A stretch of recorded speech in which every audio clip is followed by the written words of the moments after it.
নৃত্যশৈলীর tricks শেষে দেওয়া হলো। আজ আমরা দেখব অন্ধ্রপ্রদেশের নৃত্য। এখানে বলছে দেখো, কুচিপুড়ি, অন্ধনাট্যম, বিলাসিনী নাট্যম, ভামকল্পম, কোয়া নৃত্য। তারপর এদিকে আছে ধিমসা, বীরনাট্যম, বট্টাবোমালু, টাপ্পেটাগোল্লু, কোলাট্টম, লাম্বাডি, ডাপ্পু নৃত্য। এবার ট্রিক্সের মাধ্যমে এইসব নৃত্যগুলো মনে রাখবো। প্রথমেই বলি, এটা কিন্তু কিছু নৃত্য আছে যেগুলো ট্রিক্স হয় না, বা এমনভাবে বানিয়ে নিতে হয় যেটা সোশ্যাল মিডিয়ায় সচরাচর ঠিক বলা যায় না। এটা তোমরা নিজেরা বানিয়ে নিও, আশা করি বুঝতে পারছো। তো এবার চলো আমরা ট্রিক্সের মাধ্যমে জেনে নিই।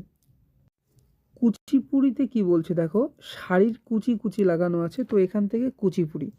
আর অন্ধনাট্যম, যেহেতু অন্ধ্রপ্রদেশের অন্ধ্র, তো সেখান থেকে এসছে অন্ধ্রনাট্যম। তারপরে আছে বিলাসিনী নাট্যম।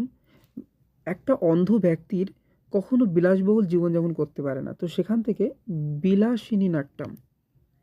তারপরে ভামকল্পম আছে। ধিমসা, ধিমসা বলছে একজন অন্ধ ব্যক্তি ধীরে ধীরে হাঁটে, তো সেখান থেকে ধিমসা।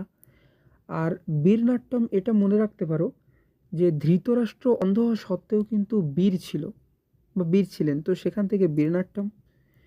আর বোট্টা বোমালু, বোমালু হচ্ছে অন্ধ ব্যক্তি, তো চোখে ঠিক দেখতে পায় না, তার জন্য এই বোমকে আলু ভেবেছে, তো সেখান থেকে বোমালু। টাপ্পেটা গোল্লু তেমন আছে। কোলাট্টাম, লাম্বাডি, যদি বলা হয় যে অন্ধ ব্যক্তিটা খুব লম্বা, তো সেখান থেকে লাম্বাডি তোমরা মনে রাখতে পারো।